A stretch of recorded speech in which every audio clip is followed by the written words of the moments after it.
Class 12 UP board के प्यारे विद्यार्थियों, स्वागत है आप सभी का शिवम लेक्चरर में। साहित्यिक हिंदी का पेपर है जो 16 फरवरी 2026 के लिए सबसे ज़्यादा महत्वपूर्ण है। मेरे प्यारे बच्चों, पूरा पेपर एकदम अच्छे से आंसर के साथ आपको बताने वाले हैं, तो आप लोग वीडियो को पूरा अंत तक देखिएगा। यह एक वायरल पेपर है। सेम ऐसा ही पेपर आपके बोर्ड एग्जाम 2026 में पूछा जाएगा।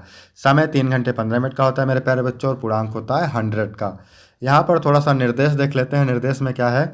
प्रारंभ के 15 मिनट परीक्षार्थियों को प्रश्न पत्र पढ़ने के लिए निर्धारित होता है। इस प्रश्न पत्र में 2 खंड हैं। दोनों खंडों के सभी प्रश्नों के उत्तर देना अनिवार्य है। तो सभी लोग वीडियो को लाइक करेंगे, चैनल पर नए होंगे चैनल को सब्सक्राइब करेंगे, शेयर करेंगे।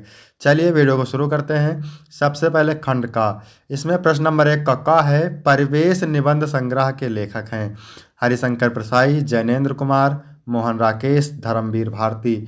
तो परिवेश निबंध संग्रह के लेखक हैं मोहन राकेश। तीसरा ऑप्शन राइट हो जाएगा मेरे प्यारे बच्चों। इसके बाद प्रश्न नंबर 1 का खा है वैदिकी हिंसा हिंसा ना भवत के लेखक हैं भारतेंद्र हरिश्चंद्र हैं, पंडित प्रताप नारायण मिश्र हैं, माखनलाल चतुर्वेदी हैं, किशोरी लाल गोस्वामी हैं। कमेंट करेंगे।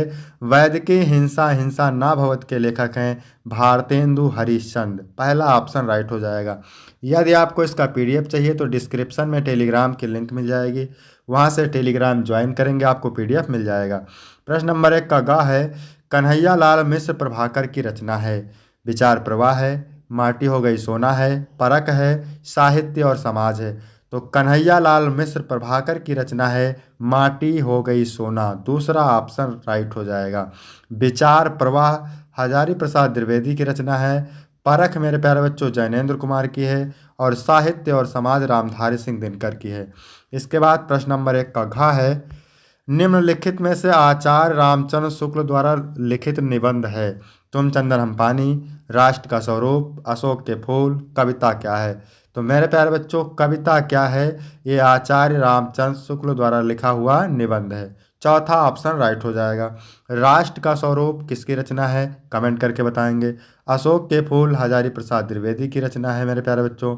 तुम चंदन हम पानी ये विद्यानिवास मिश्र की रचना है। तुम चंदन हम पानी विद्यानिवास मिश्र की रचना है। इसके बाद है तपती पगडंडियों पर पद यात्रा आत्मकथा है। डॉक्टर एपीजे अब्दुल कलाम, कन्हैया लाल मिश्र प्रभाकर, पंडित दीनदयाल उपाध्याय, जैनेन्द्र कुमार। तो तपती पगडंडियों पर पदयात्रा आत्मकथा है कन्हैया लाल मिश्र प्रभाकर। दूसरा ऑप्शन राइट हो जाएगा। इसके बाद मेरे प्यारे बच्चों प्रश्न नंबर 2 का है खड़ी बोली का प्रथम महाकाव्य, मोस्ट इंपॉर्टेंट है। तो खड़ी बोली हिंदी का प्रथम महाकाव्य है प्रिय प्रवास। दूसरा ऑप्शन राइट हो जाएगा। प्रिय प्रवास के रचनाकार हैं अयोध्या सिंह उपाध्याय हरिओत। साकेत महाकाव्य मैथिली शरण गुप्त का है। कामायनी महाकाव्य जयशंकर प्रसाद का है। ठीक है। और राम की शक्ति पूजा किसकी रचना है, आप कमेंट करके बताएंगे।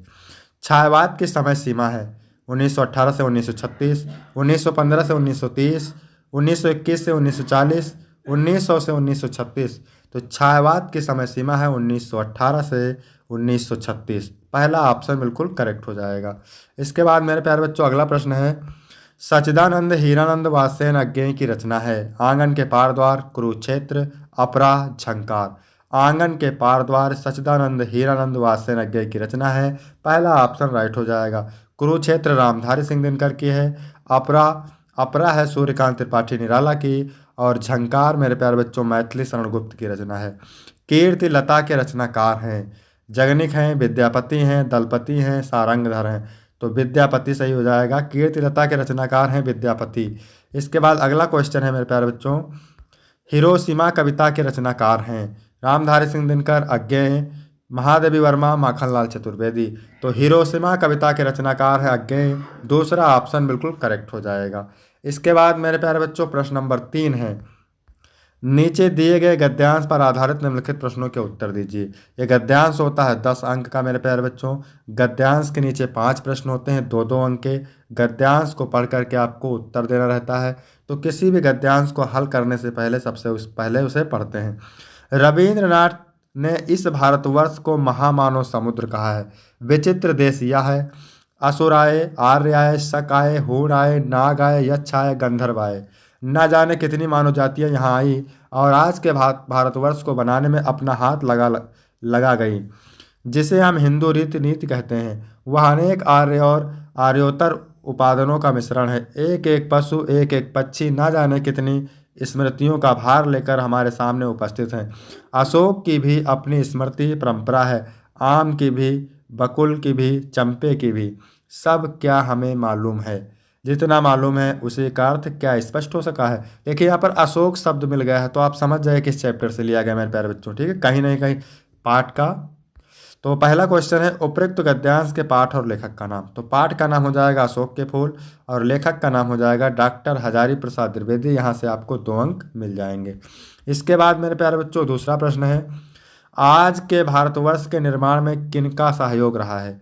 तो आज के भारतवर्ष के निर्माण में असुर, आर्य, शक, हुण, नाग, यक्ष और गंधर्व जैसी अनेक मानव जातियों का सहयोग रहा है।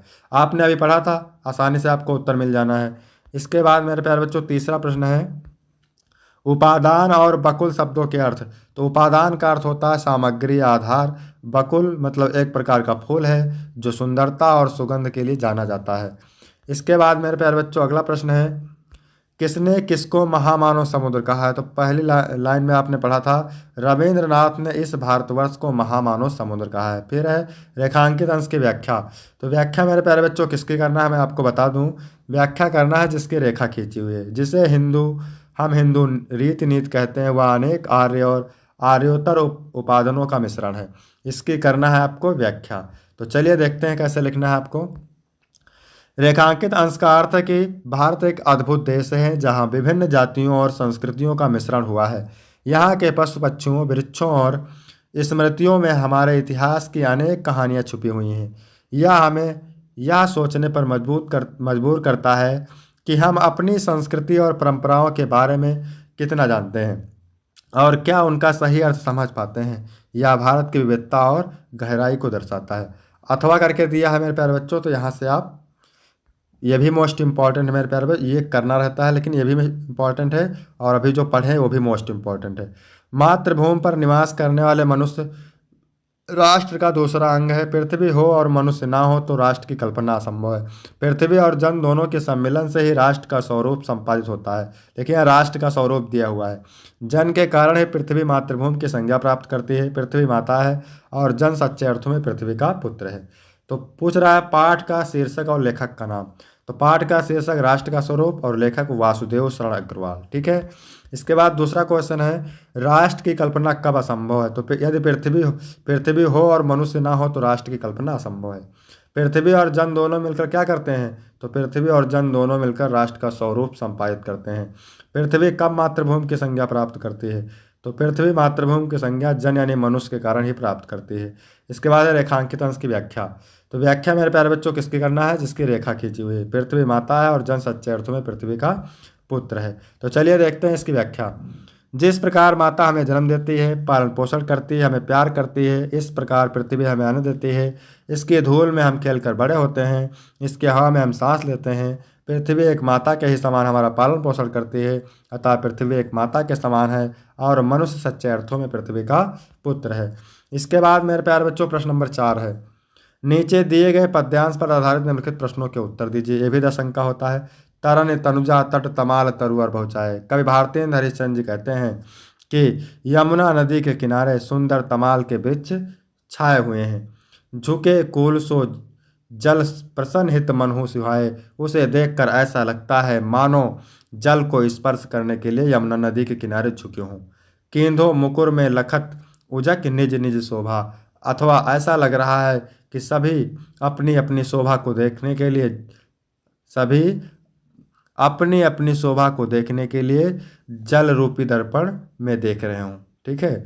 अथवा ऐसा लग रहा है कि सभी अपनी अपनी शोभा को देख करके जल रूपी दर्पण में देख रहे हो। सभी अपनी शोभा को जल रूपी दर्पण में देख रहे हो। के प्रणवत जल जान परम पावन फलोबा। अथवा ऐसा लग रहा है कि जल को परम पवित्र मान करके फल के लालच में दंडवत प्रणाम कर रहे हो। मन आतप वारन तीर को सिमट सबे छाए रहा। उसे देखकर ऐसा लगता है मानो सभी अपनी गर्मी को दूर करने के लिए सिमट करके यमुना नदी के किनारे एकत्र हो गए हों। के हरि सेवा हित ना रहे। अथवा भगवान की सेवा करने के लिए झुके हैं। कवि भारतेंद्र हरिश्चंद्र जी कहते हैं कि यमुना के इस सौंदर्य को देख करके मेरे नेत्र मेरा मन सुख से परिपूर्ण हो जाता है। तो यहाँ पर मनोह शब्द आ गया मेरे प्यारे बच्चों, उत्प्रेक्षा अलंकार है। कींधो शब्द आ गया, कै आ गया, तो यहाँ पर है संदेह अलंकार। मनु शब्द आ गया, उत्प्रेक्षा अलंकार है। यहाँ पर देखेंगे ये कहाँ से लिया गया है, यमुना छवि से। और कवि लेखक कवि है भारतेंद्र हरिश्चंद्र। कवि कौन है, भारतेंद्र हरिश्चंद्र, ठीक है। इसके बाद दूसरा क्वेश्चन है, तमाल के वृक्ष किनारे पर क्यों झुके हुए हैं। तमाल के वृक्ष यमुना के किनारे पर इसलिए झुके हुए हैं क्योंकि वे जल को छूकर ठंडक और सुख प्राप्त करना चाहते हैं। ऐसा प्रतीत होता है कि वे जल से स्पर्श कर अपने आप को शीतलता दे रहे हैं। इसके बाद तीसरा प्रश्न है, तरन तनुजा और प्रणवत शब्दों का अर्थ। तरन तनुजा मतलब सूर्य की पुत्री अर्थात यमुना नदी। प्रणवत मतलब प्रणाम करते हुए, झुककर नमस्कार करते हुए। इसके बाद अगला प्रश्न है, फिर है तमाल के वृक्ष अपनी सुंदरता कहाँ देख रहे हैं। तो तमाल के वृक्ष अपनी सुंदरता यमुना के जल में देख रहे हैं। रेखांकित पंक्तियों की व्याख्या कीजिए। तो व्याख्या मैंने पूरी बता दिया है। फिर अथवा करके दिया है मेरे प्यारे बच्चों, ये भी मोस्ट इंपॉर्टेंट है। भेजे मन भावन के उद्धव के आवन की सुध ब्रज गावन में पावन जबे लगी। ठीक है, यानी जगन्नाथ दास रत्नाकर जी कहते हैं कि भेजे मन भावन श्री कृष्ण द्वारा भेजे गए उद्धव के आने का समाचार जैसे ही ब्रज के गांव में पहुंची, रत्नाकर जी कहते हैं ग्वालिन की झोर झोर दौड़ दौड़ नंद पौर आवन तबे लगी। ग्वालिनियों के झुंड दौड़ दौड़ कर नंद बाबा के द्वार पर आने लगी। उजक उजक पद कंजन के पंजन पे, पेख पेख पाती छाती छोहन चबे लगी। ठीक है, उचक उचक करके श्री कृष्ण के द्वारा भेजे गए पत्र को देखने के लिए पंजों के बल खड़ी होकर के सभी पत्र को देखने लगी और अपनी छाती उत्कंठा से भरने लगी। हमको लिखियो है कहाँ, हमको लिखियो है कहाँ, हमको लिखियो है कहाँ, कहाँ सबे लगी। सभी कहने लगी कि हमारे लिए क्या लिखा है, हमको क्या लिखा है और हमारे लिए क्या लिखा है। तो ये उद्धव प्रसंग से लिया गया है मेरे प्यारे बच्चों, और जगन्नाथ दास रत्नाकर इसके कवि हैं। रेखांकित अंश की व्याख्या, तो व्याख्या मैंने पूरी बता दी है आपको।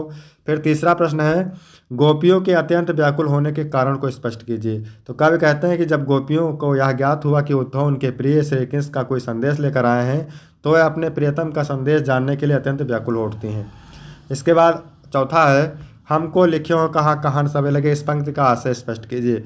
तो प्रस्तुत पंक्ति का आशय यह है कि सभी गोपियाँ अपने प्रियतम द्वारा भेजे गए संदेश को जानने हेतु उत्कंठित हो उठी हैं। वे सभी उद्धव से जानना चाहती हैं कि उनके प्रियतम ने उनके लिए क्या क्या संदेश भेजे हैं। वह सभी अपने अपने संदेश को सुनने के लिए अत्यंत व्याकुल हो चुकी हैं। इसके बाद है, प्रस्तुत पद्यांश के अलंकार सौंदर्य पर प्रकाश डालिए। तो झोर झोर दौर दौर उजक उजक पेक पेक में पुनरुक्त प्रकाश अलंकार है। छाती चौहन चबे में अनुप्रास अलंकार है। और पद कंजन में रूपक अलंकार है। इसके बाद है 5 का नंबर मेरे प्यारे बच्चों, लेखक का जीवन परिचय देते हुए उनकी कृतियों का उल्लेख करना है। 80 शब्द में है और 5 अंक का है। ये मोस्ट इंपॉर्टेंट है मेरे प्यारे बच्चों, इसका वीडियो जल्द ही आपको मिल जाएगा। इसके बाद है खा नंबर, कवि का जीवन परिचय देते हुए उनकी कृतियों का उल्लेख कीजिए। 80 शब्द में लिखना है लगभग, और 5 अंक का होता है। ये भी मोस्ट इंपॉर्टेंट है, इनका भी वीडियो आपको जल्द ही मिल जाएगा। 6 नंबर है, कहानी तत्वों के आधार पर पंचलाइट अथवा लाठी कहानी की समीक्षा कीजिए। 80 शब्द में है, 5 अंक का, अथवा बहादुर कहानी के प्रमुख पात्र का चरित्रण कीजिए। इसके बाद 7 नंबर है, स्वपठित खंड काव्य के आधार पर निम्नलिखित प्रश्नों में से किसी एक प्रश्न का संक्षिप्त उत्तर दीजिए। 80 शब्द में है और 5 अंक का है। तो ये खंड काव्य होता है मेरे प्यारे बच्चों, अलग अलग जिले के लिए अलग अलग खंड काव्य करना रहता है, तो इसको आप तैयार करेंगे। इसके बाद है खंड खा, ये भी 50 अंक का है। और इसमें प्रश्न नंबर 8 का है, निम्नलिखित संस्कृत गद्यांश का संदर्भ सहित हिंदी में अनुवाद कीजिए। ये 7 अंक का होता है मेरे प्यारे बच्चों, 5 अंक अनुवाद के लिए और 2 अंक संदर्भ के लिए मिलते हैं। ठीक है, तो ये मोस्ट इंपॉर्टेंट गद्यांश है, इसका अर्थ हम आपको बता देते हैं। संस्कृत साहित्य के आदि कवि वाल्मीकि, महर्षि व्यास, कवि कुल गुरु कालिदास और अन्य भास भारवी भवभूत आदि महाकवि अपने ग्रंथ से आज भी पाठकों के हृदय में विराजमान है। यह भाषा हमारी माता के समान सम्माननीय और वंदनीय है, क्योंकि भारत माता की स्वतंत्रता, गौरव, अखंडता और संस्कृत की एकता संस्कृत से ही सुरक्षित रखी जा सकती है। यह संस्कृत भाषा सभी भाषाओं में प्राचीन और श्रेष्ठ है, इसलिए ठीक ही कहा गया है, भाषाओं में मुख्य मधुर और अलौकिक संस्कृत भाषा है। इसके बाद संदर्भ कैसे लिखना है यहाँ पर देख लीजिए।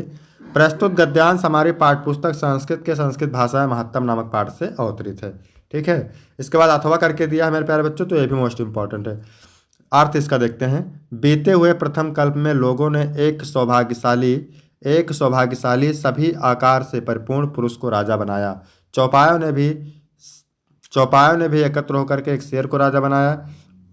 इसके बाद पक्षीगण ने हिमालय प्रदेश के एक चट्टान पर एकत्र होकर के कहा, मनुष्यों में राजा जाना जाता है तथा चौपायों में भी। हमारे बीच राजा नहीं है, राजा के बिना रहना ठीक नहीं है, एक को राजा के स्थान पर स्थापित कर देना चाहिए, ऐसा कहा। संदर्भ यहाँ पर देख सकते हैं आप। इसके बाद मेरे प्यारे बच्चों खा नंबर है इसका, निम्नलिखित श्लोकों में से किसी एक का संदर्भ से हिंदी में बात करना है। तो सुखिनो अनिलो अयम सौमित्रे काला प्रचुर मनथा गंधमान सुरभियारसो जात पुष्प फल दुर्मा। हे लक्ष्मण, सुखद समीर वाला यह समय कितना कामोद्दीपक है। सौरभ युक्त इस बसंत माह में वृक्ष फूल और फलों से लदे हुए हैं। संदर्भ लिखना है, प्रस्तुत श्लोक हमारी पाठ्यपुस्तक संस्कृत के ऋतुवर्णम नामक पाठ के बसंत खंड से अवतरित है। इसके बाद अथवा करके दिया है, अभी मोस्ट इंपॉर्टेंट है। भाषाओं में मुख्य मधुर और अलौकिक संस्कृत भाषा है, उसका मधुर काव्य है और उससे अधिक मधुर उसके सुभाषित वचन हैं। संदर्भ देख सकते हैं, सुभाषित रत्नांश से लिया गया है। इसके बाद है 9 नंबर प्रश्न, निम्नलिखित में से किन्हीं 2 प्रश्नों का उत्तर देना है। 4 अंक का होंगे तो आप प्रश्नोत्तर तैयार करेंगे मेरे प्यारे बच्चों।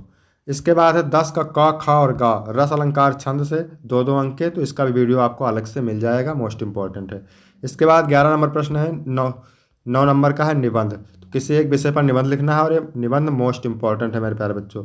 फिर 12 का पहला है, गायिका का संधि विच्छेद होता है गय प्लस अका।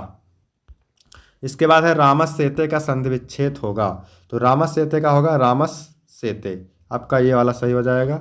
इसके बाद है उच्चारण में संधि है, तो उच्चारण में मेरे प्यारे बच्चों व्यंजन संधि है, कौन सी है, व्यंजन।